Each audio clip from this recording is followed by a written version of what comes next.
with the diocese, joined relatively recently, last summer, and I've had the great privilege of working for our beautiful diocese with so many beautiful people who are so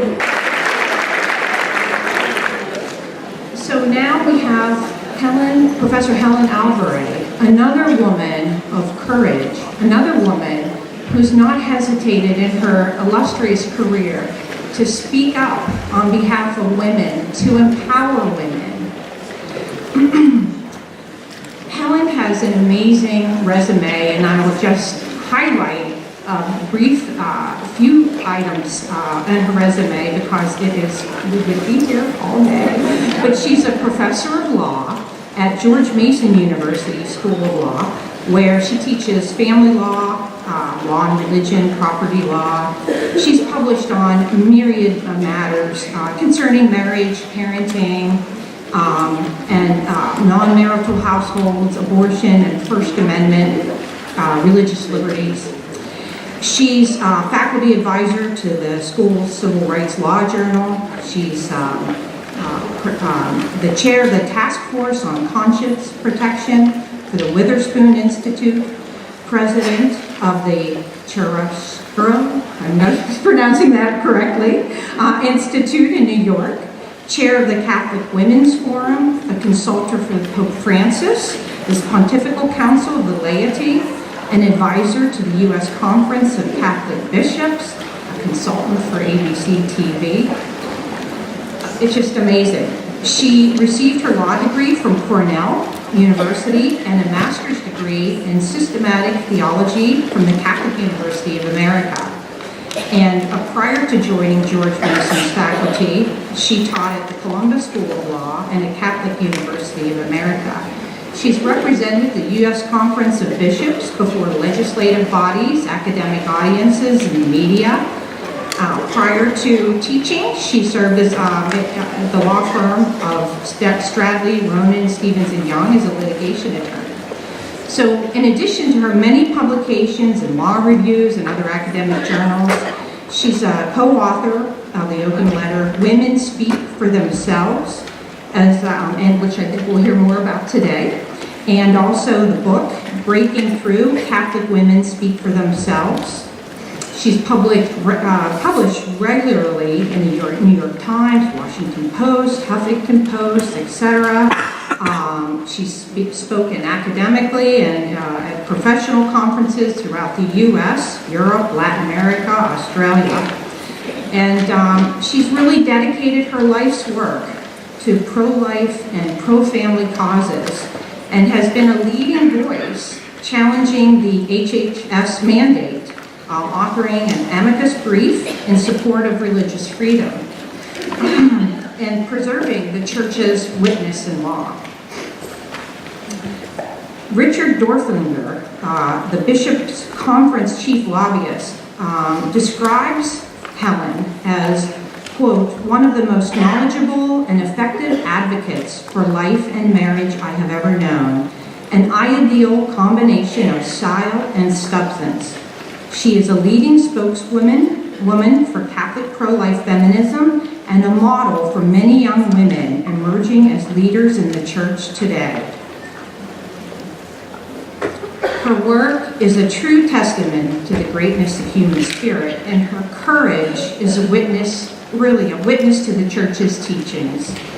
In this year of mercy, aren't we so fortunate to have such wonderful women walking with us, teaching us, empowering us? This is a true women's liberation. And so I thank you, Helen, for being with us today, and I look forward to learning from you.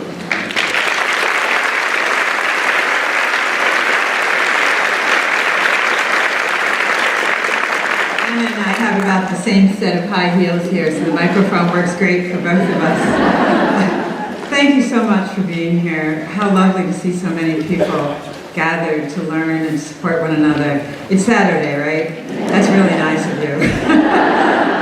I'm a little jet lagged. I put it together. I've had a limo, a car, a bus, a train, 4 planes, and a cab since Thursday night at 5 between me and you. And I used to live like this. I don't much anymore, but apparently I am this week. So thank you for welcoming my jet-lagged self. I am so grateful to the kind women, Helene, Cynthia, Anna, and others who made this possible, and to the bishop who invited me here. You were just very sweet to take care of me in my scattered way.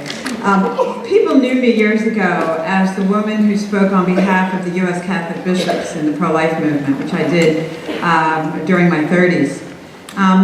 For one of those years, I was asked by the chair of the pro-life committee at the time if I would spend many days, which I did every couple of days for a whole year, speaking to post-aborted women.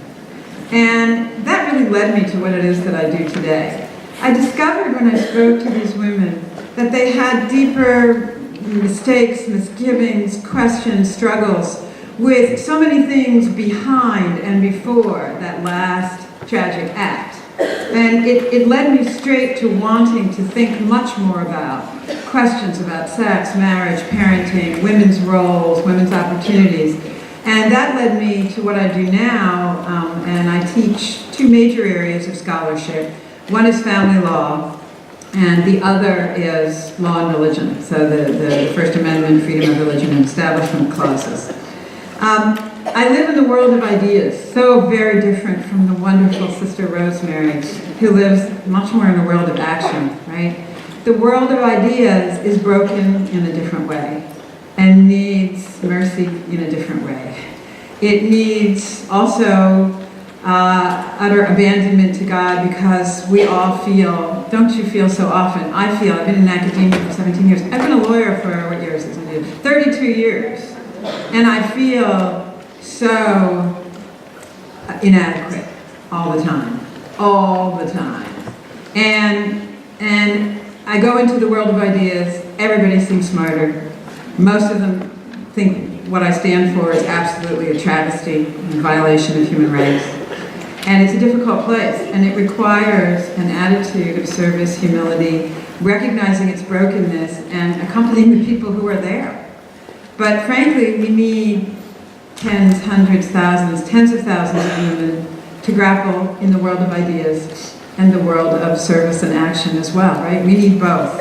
So what I thought I would speak with you about today is to think in particular about our work as women, as Catholic women, considering the signs of the times, some of the leading problems intersecting women's lives in the areas that I know. I mean, there's many problems intersecting women's lives in areas that I don't know as well, but I thought I'd stick to what I know and for 45 minutes. So most particularly, I'm going to be speaking about relationships in the family, and this doesn't just concern mothers, it concerns all relationships in families, and also our ability freely to integrate our faith into our life, into the wider world, in a way that is intelligent, reasonable, brave, but also integrated, because we're not separate people at home or in church or in the world.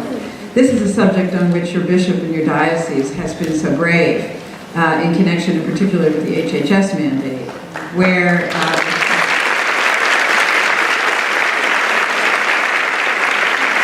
anytime you utter the word contraception, you might as well just duck. Just duck. And your diocese did not. And you have made your way through all the way up to the Supreme Court in a very difficult environment. I'm going to begin by considering the ideas that there are gifts or works or questions to which women are particularly suited, even though this idea itself can be very fraught, very controversial today. Then I'm going to lay out some of the challenges I think are intersecting our lives in the area, especially of family relations, and integration of our faith into our lives that are public, outside the home. Then I'm going to speak about how we might respond, okay? So first, it is increasingly difficult, isn't it, to speak of what is particularly of women or feminine. I mean, think about the world out there. Jobs, opportunities are open to both sexes. I mean, again, people will talk about things about glass ceilings and other limitations, and those exist. But the most dramatic fact on the horizon is how, no little girl, no young woman growing up thinks, oh, there's this set of things that women do and this set of things men do. That is off the table now. We also have, even within the home, within the family, the responsibilities of men and women shifting, right? We don't know what any given day will look like in terms of what the man will do and what the woman will do. I was thinking about this last Saturday. I had the woman who's the head of the Vatican's Office for Women, who's with the laity office that I consult. She's my main contact. She was here in the States for a conference I was helping to run, and she'd never been to D.C. And I said, hey, I will take you everywhere and anywhere in D.C. I'll be your chauffeur service on Saturday. We would double park outside the Lincoln Memorial and run up the steps, and double park outside the Library of Congress and run it up. Anyway, I counted, she counted actually, 11 illegal U-turns and 20 illegal parking jobs. I totally took the I am pro-life bumper sticker off my car because we don't want that associated with us. Anyway, but then we got home that night, and in the morning I had made, I wanted to make her an American meal, so I made her homemade chicken pot pies, I made her an apple pie, of course, and some mashed potatoes. And I kind of had it set up, but my husband was home with my youngest son, who's the last guy home, and I was like, here's the deal, no laundry in the hall, no food lying on the floor under the table, and just sort of generally clean counters. And I got home, and instead of that, he had set the table, and the food I had made in the morning was out at room temperature and ready to go. And she said to me, oh my gosh, how is this happening? And I'm like, well, that's how we do things, right? Anything I can do, whenever I'm here, it's because he's there. And whatever he's doing, it's because I'm supporting him. Whether he's a day at work or whether he's getting out the pot pies, right? That's the new reality for many, maybe even most households. So, even in things like dressing or demeanor, it is hard for us to say, oh, there's this one thing that's feminine. The joke was in the media that the only person who really knew what it meant to dress feminine was Bruce Jenner, right?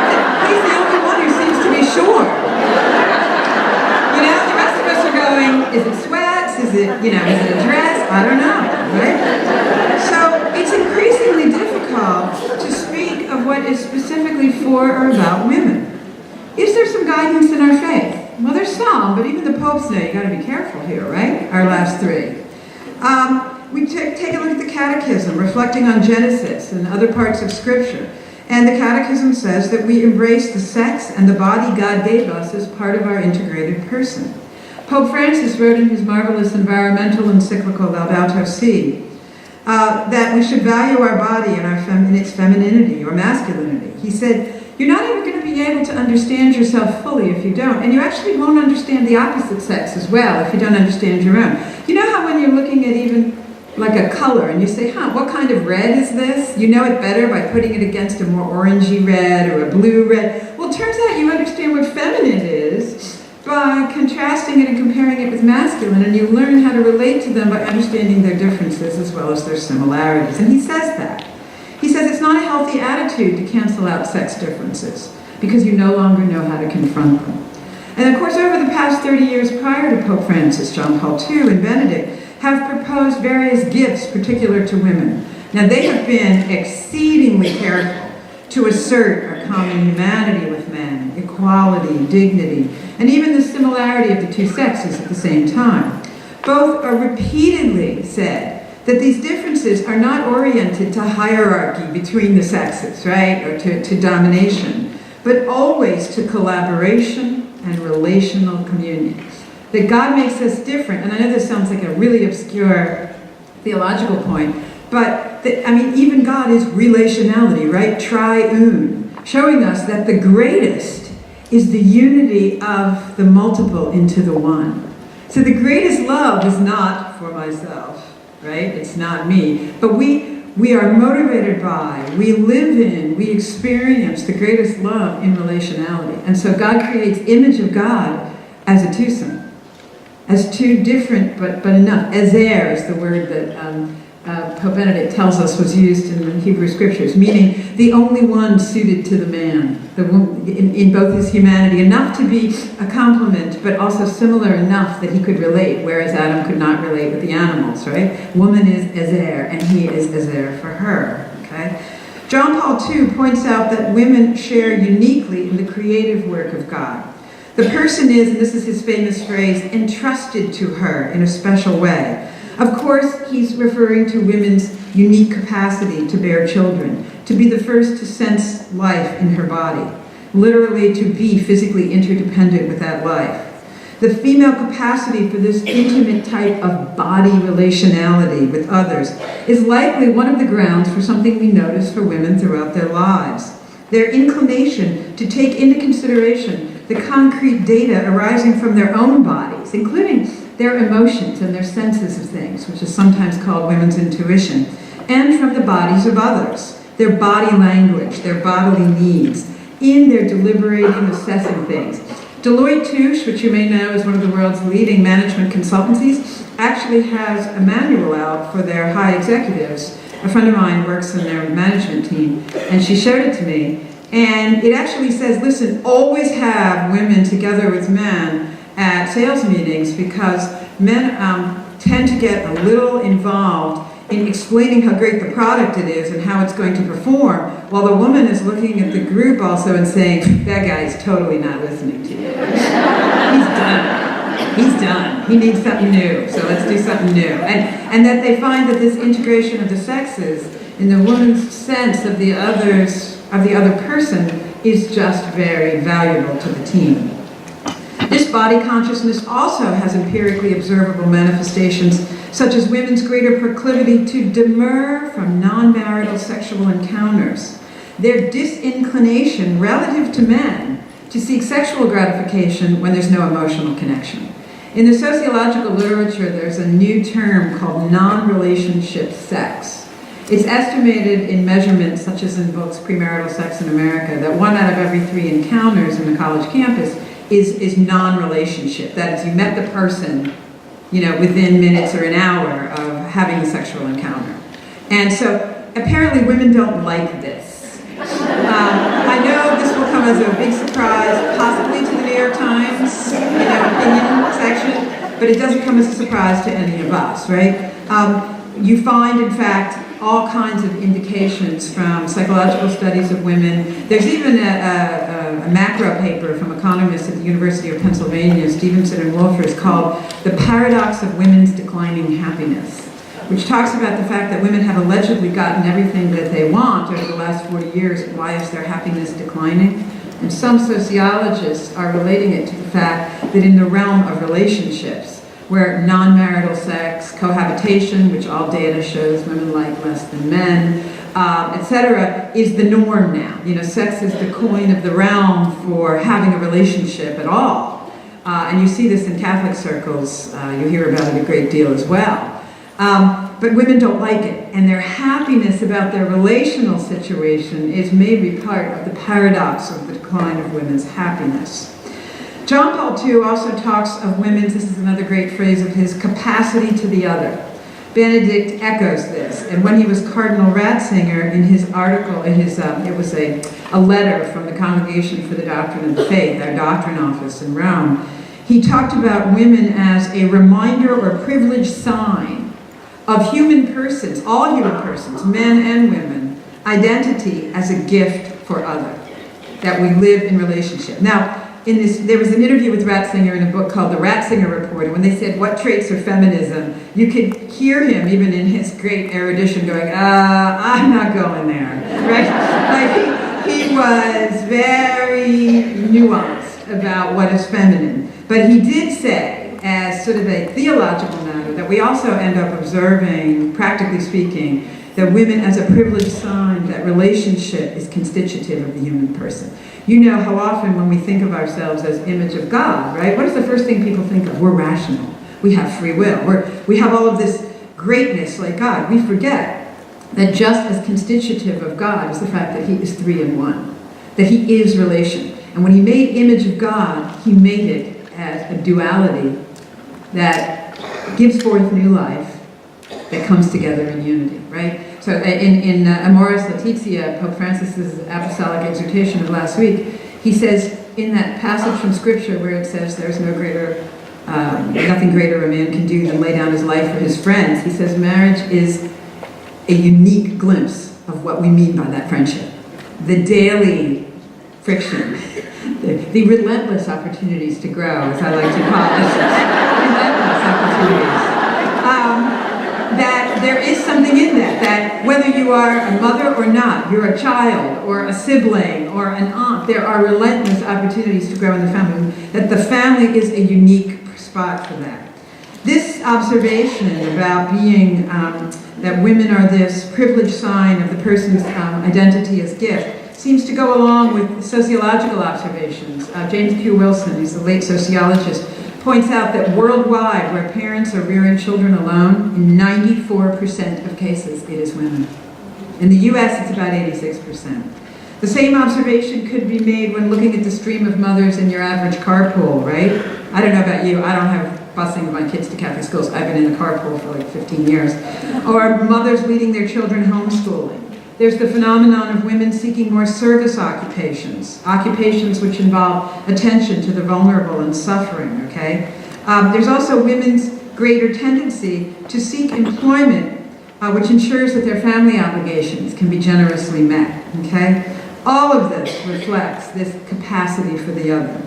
What does non-religious or empirical literature have to say about this, in addition to those that I've referenced above? Even a casual review of the literature reveals that whether it's a neurobiologist or sociologist or psychologist, they're finding convincing evidence of sex differences that go all the way down, right? It's not just in your brain even. It's genetic, it's hormonal, it's at the cellular level. There are differences. This is why National Institute of Health, which is so close to where I live, they cannot say that studies they've conducted on men apply to women, right? They have to do, and there's a huge effort there, a whole office at NIH regarding this.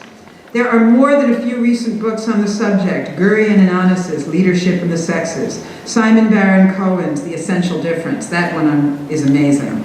Michael Gurian's What Could He Be Thinking? Lou Ann Brisendine's The Female Brain, and I could go on. There's so many. These and myriad other books and articles today freely discuss the results of decades of scientific investigation. They cannot be summarized briefly. I've written about it elsewhere, but I can't do it here. And it's fair to say that they only say these differences are on average, right? That sometimes you'll have some men who have traits that are more like the average woman, and sometimes you're going to have women with traits that are more like the average men. This is just on average. But there are robust differences on average. Without having time to go in them here, I'll summarize. In the words of Simon Baron-Cohen, a professor of developmental psychopathology at the University of Cambridge, and a worldwide respected figure on this, in his very deeply researched book, The Essential Difference, he says, the subject of essential sex differences is clearly very delicate. I could tiptoe around it, but my guess is, he's saying this to the reader, you would like the theory of this book stated plainly. So here it is. The female brain is predominantly hardwired for empathy. The male brain is predominantly hardwired for understanding and building systems. Okay, and then this whole book lays it out. Now you have to be careful with this, as I said, because it's easy to stereotype, right? Or to limit women with these stereotypes. In fact, the idea that there may be some enduring and normative reality that is female is abhorrent to many, just pretend let's keep going, female scholars in the academy. They fear that appeal to a female nature necessarily will hide within it male favoring and anti-women assumptions. I was giving a lecture at University of Chicago at the law school, and at one point, and this is at the law school, you have to be really smart. This is like one of the best law schools in the country. And this girl says to me, name me one difference between men and women. But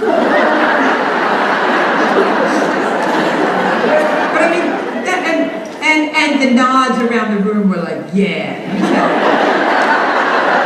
Okay? I'm just telling you. That's the deal.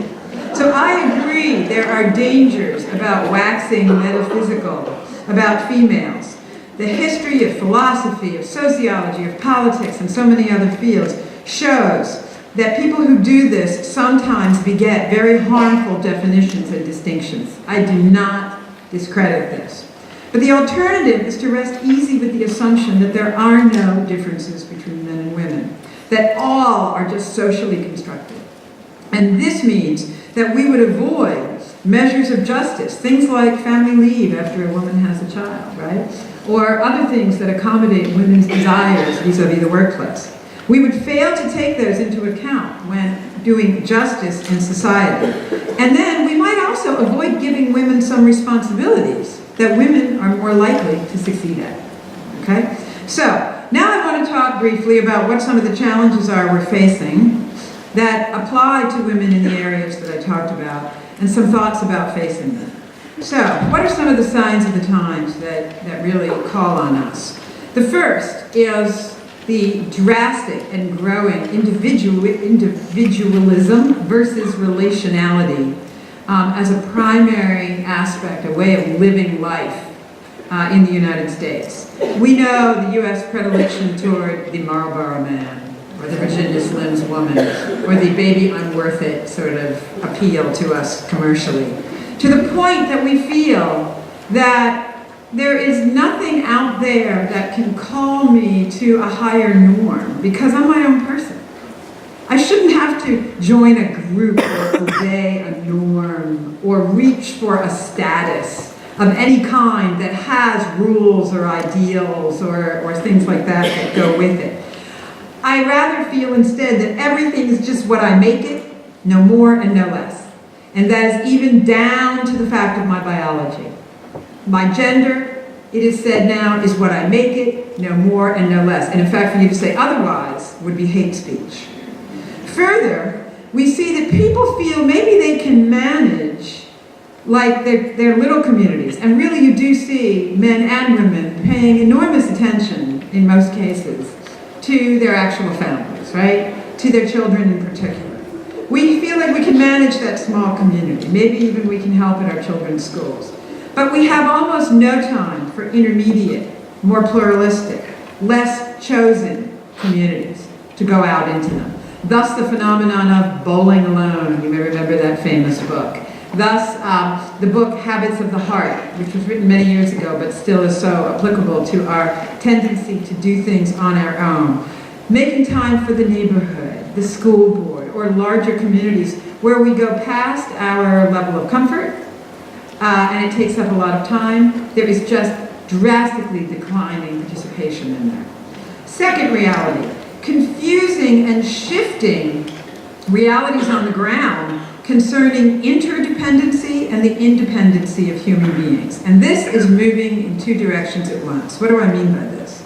I mean, for instance, that as women, we're going to spend more of our life young, single. The average age of marriage is all the way up into the middle to late 20s. The average age of first birth is in the 30s now. And I heard a report yesterday that the latest data shows that the average person does not achieve a wage they can live on in the United States until 31. So in other words, independence from the parent. But that person is living all of this time, they're trying to maybe go to school or make money, but they're not actually taking care. They have all of this time where we're being told, you do you. Find out who you are. Explore, because once you get married, the old ball and chain, all those relentless opportunities for growth will be knocking at your bathroom door. We also have, for women, fewer years spent rearing children, because we have fewer children. So the amount of time you're actually caring for children is shorter. We have time caring for our aging parents, though, because they live longer. But because we have fewer children per family, it falls on fewer children, so more responsibility per child. And then you have lots and lots of situations where you have people increasingly with no children to care for them. And this isn't just people who didn't have children, but we're seeing the data about people who had bitter divorces, also have a greater propensity to fall into the situation of not having children that will be caring for them when they're older. We also have, of course, when there is care to be done, women doing the care, right? In the form of single parenthood, care for the elderly. This is not just in the U.S., it's worldwide.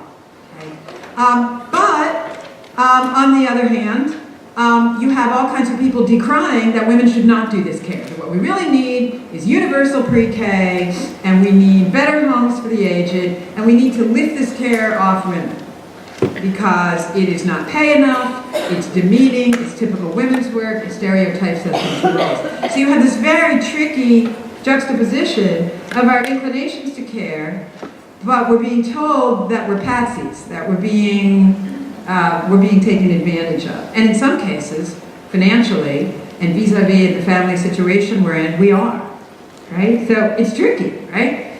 We also have the fact that women really desire a real relationship. As I expressed before, they don't like non-relationship sex, they don't like cohabitation anywhere near as much as men like it, etc. But in fact, they are cohabiting, including in the Catholic world, at more than 50% before they get married. And after divorce, over 70% cohabit after a divorce. We have just a tiny fraction of women who do not agree to sex with somebody who they are nowhere near a relationship or marriage with. They're sure you didn't have an awful lot of people getting to marriage without premarital sex even 50, 60 years ago, but usually the sex was in the context of an engagement. It's interesting, that has shifted now to prior to a date.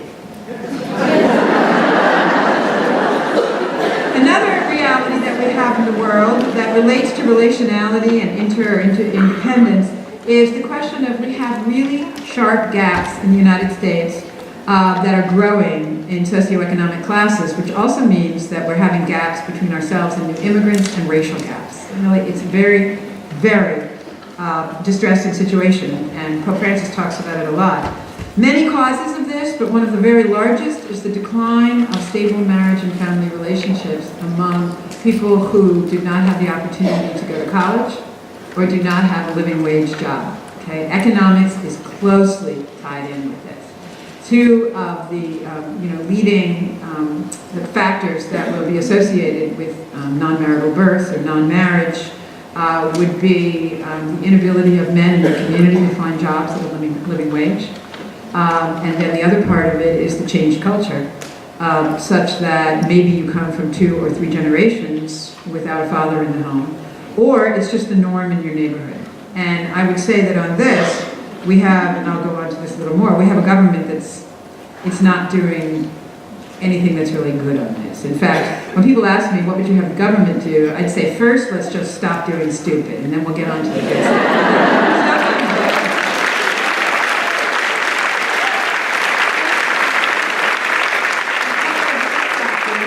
I may go like 3 or 4 minutes late, just because we started a tiny bit late, are a sexual ethic that's very prevalent. That is really, this is a word, I know that spell check will catch you every time, but it is a word, immiserating, making miserable.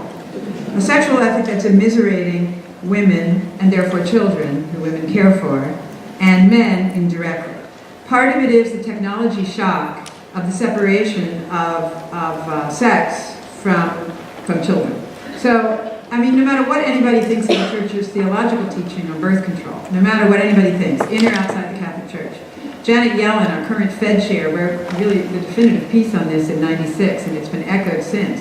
Once sex becomes weightless, it's not as serious. I mean, just think about it.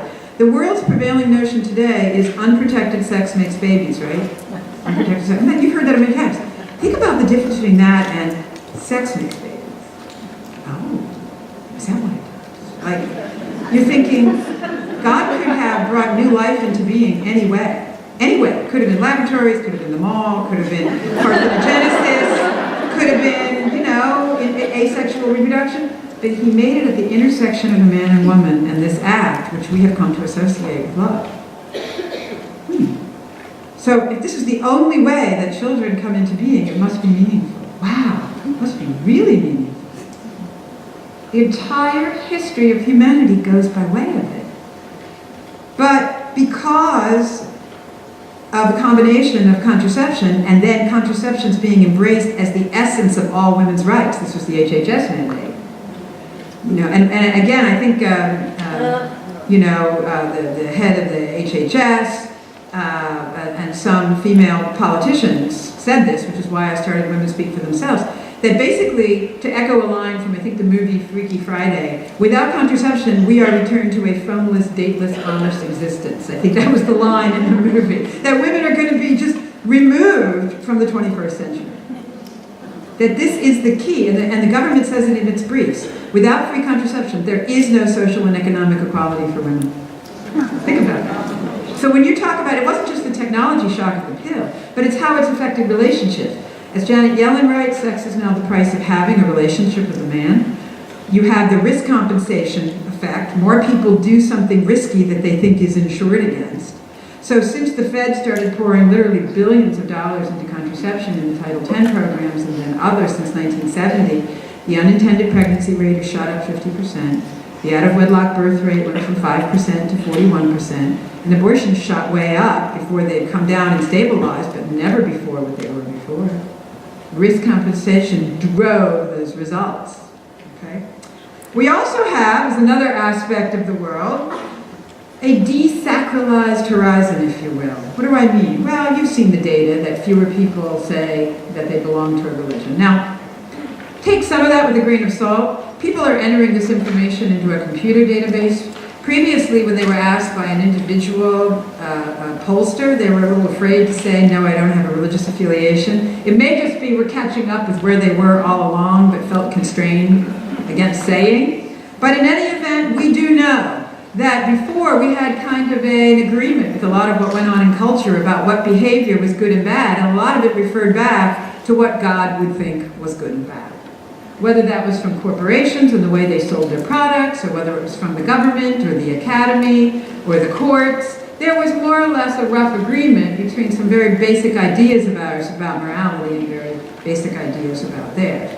But now, you've got the Colorado Healthcare Exchange putting out postcards that say, as a girl holding up a pack of pills and a guy has his arm suggestively around her hand in her pocket, and it says, he's hot. I hope he's as easy to get as this free birth control from the government. So that's the government's message now, and I won't even describe to you what's in the federally funded sex ed manuals.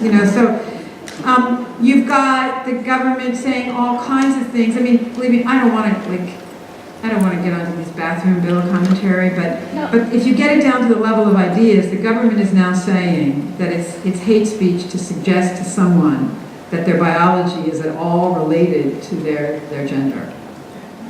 And again, that's very new. And it's very drastic. And again, I just hate it that we're focusing on the bathroom. Oh my goodness. Just put a stall on it, It's just, talk about basic expectations of privacy and safety, But the actual philosophical drill down on that is that the government is now saying that biology and your experience of who you are, your sex, are unrelated. And that is a fact of civil rights, a fact of fairness, a fact of kindness. So, and then of course you have the government saying in the HHS mandate, they could have contracepted every man, woman, and child 5 times over with the money they spent on taking you all to the Supreme Court. But they wanted to make their point. Okay? I can only be very brief in the time I have about the vision of a response. I think the first thing to say is because we don't have a golden age to which we can refer back that all women should be like X period of time, but because we have general guidance now, but not really, really specific about what any individual woman needs to do with her gifts in her life, you're going to have to spend a lot more time on your knees. You really are going to have to be asking God regarding yourselves and your daughters and your sisters and your friends about, God, where is my calling? And part of this is to remember. Someone asked me how I got into pro-life, and I really wasn't highly active in it until I became, the head of the Bishop's Pro-Life Speaking. I said there was this drastic need, and I felt called to work for the church, and I knew I could communicate. And communication was the problem on that, and therefore I did it. So remember, vocation is 2 edges. You pray and ask God, what are my gifts? But also look around at the needs and fill those. Second, I think you really do have to talk to people about relationship and interdependency. The irony is that the world is always celebrating people who do kind things for one another, right? Sister Rosemary and her time on the Colbert or other shows, we celebrate and we're so happy about what Mother Teresa did. We celebrate Dorothy Day, we celebrate Martin Luther King, etc. We're so happy for people who take care of other people and lead them to justice. But we actually are very loath in the world that we live in, where money is time and time is money and there's so little of either, to sacrifice for that. And we have to model that. I think a huge part of it and I'm glad Pope Francis is pushing this, is a retrenching on, materialism and consumerism. It takes up too much of our time. It takes up a lot of our time to be getting and spending and dry cleaning and repairing and et cetera, et cetera. We have to be models that people are first. I remember, I think, the best impression I ever made on any of the women at my school who opposed me in what I was teaching was I was asked to go represent the U.S. government at the funeral of John Paul II, and I said, oh, I can't. My daughter has a little play, and she would never get over it. And the guy at the White House goes, you're kidding me, right? I said, no, she really didn't get over it. And so I didn't go. And then a couple weeks later, when Benedict was inaugurated, he said, listen, we'll fly you in on a Friday night and get you home by Sunday afternoon. Will that accommodate your family? And can you go to represent the White House there? I said, now I can do it, right? But like putting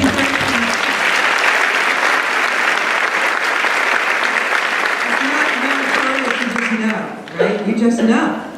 And we have to be models of that because the world celebrates it in theory, but it's very hard to live in faith.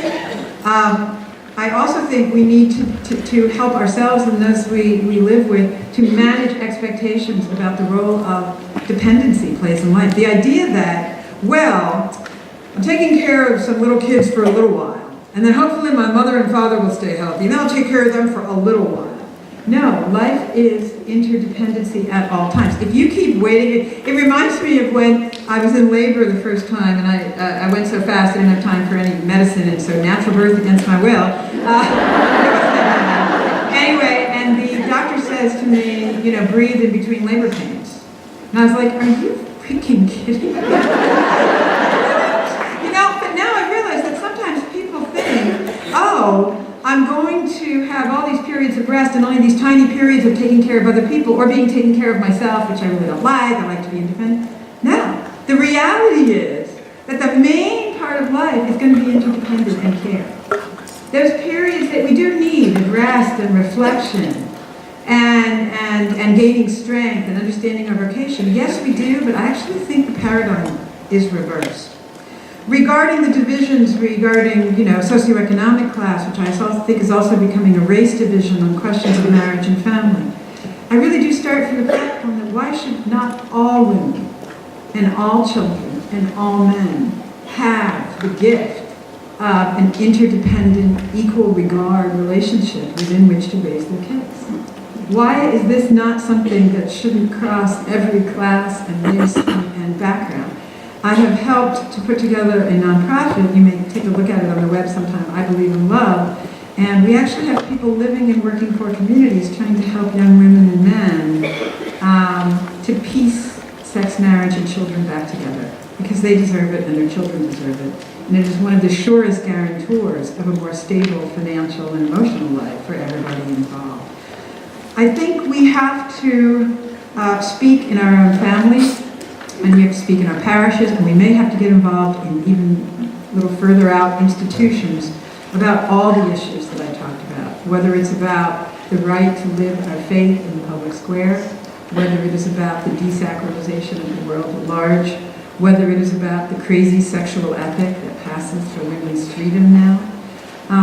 But because I think desacralization has come so far, and because the sexual ethic is so drastically far from where we are, I expressed, coming out of some of the pretty, I speak at a wide variety of academic places, some of them pretty elite. Pope Francis's exhortation to meet people where they are and then to say there are constructive elements in these various imperfect situations, and here's the beautiful thing. I will tell you that most people don't think what we're offering is beautiful. They think, don't tell me about what you're offering, it's hateful in many cases. It's really strong out there. The idea that we would even say that a child really would benefit from knowing and be known by his mother and father. When I said that at this panel yesterday, I was said, you're doing hate speech against adoption. No. I'm responding to your notion that a relationship with kin and culture and history is utterly irrelevant. So I'm suggesting that it's relevant. but no, it will be twisted. So it is very difficult. We will have to come up with language that starts with what the human person is longing for, naturally. Where are you at this moment? What are you longing for? What kind of wholeness and beauty and completeness and sense that you are exercising your gifts and that you are finding yourself and losing yourself in others? Where are the people you're reading? What is their sense that they are not there, that something's missing, that their horizon is incomplete? There's a great book, it was a dialogue between Habermas and Ratzinger, two brilliant minds. It was called An Awareness of What is Missing. And Habermas was talking about the desacralization of culture. And it's a very obscure and dense book, but the essential message is there's something missing when the transcendent is missing and when his vision for the full human person is missing. But I have to tell you, we are going to have to become masters and mistresses of the human person, human needs, human longings, and speak to them about those. And then to conjure up with our own models in our own lives, but also, and I recommend this wonderful book, Luigi Giussani's The Religious Sense, and also the book At the Origin of the Christian Claim, where he talks about people's experience of Jesus as, oh my gosh, he's so good, and he's so humble, and he's so brilliant, and he confounds the wisdom of the world. Somehow we have to, in our own virtues, our own ways of living, and then in introducing people to Jesus, which led, after just a few hours, Peter and the other disciples to say, oh my, I think this one's the Messiah. I think he's got it all. And what was it about him? We have to figure that out, and we have to express it to people, and we have to show it in our own lives. So one final word, and then I know I'm running late. So I have started this group called Women Speak for Themselves. Through the genius of my husband, who's been a lobbyist for a long time and sees what that gets you, which is trying to do things in Washington top-down, just forget about it. And he said, empower women locally. Give them things to assist them in doing the kinds of things you want to see change. So on this website, womenspeakforthemselves.com, women sign up. I now have 67,000 women who look at the Facebook page every day. When we did work in solidarity with the Little Sisters of the Poor and that lawsuit that you're also involved in, we had 300,000 individual women following our work on that day. We've had, I think over 2 million women individually in the United States look at our work over a couple of years.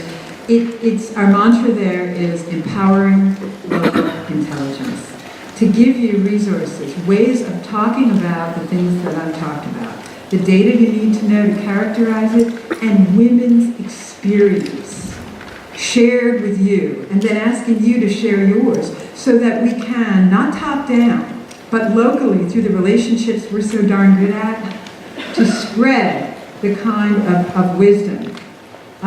Religious freedom, yes. Religious freedom for women's freedom. Women's freedom for religion. It's a circle. And to spread that on a local basis. And I please urge you to join that. Your interest here today indicates you might be a likely target audience. So thank you very much for having me.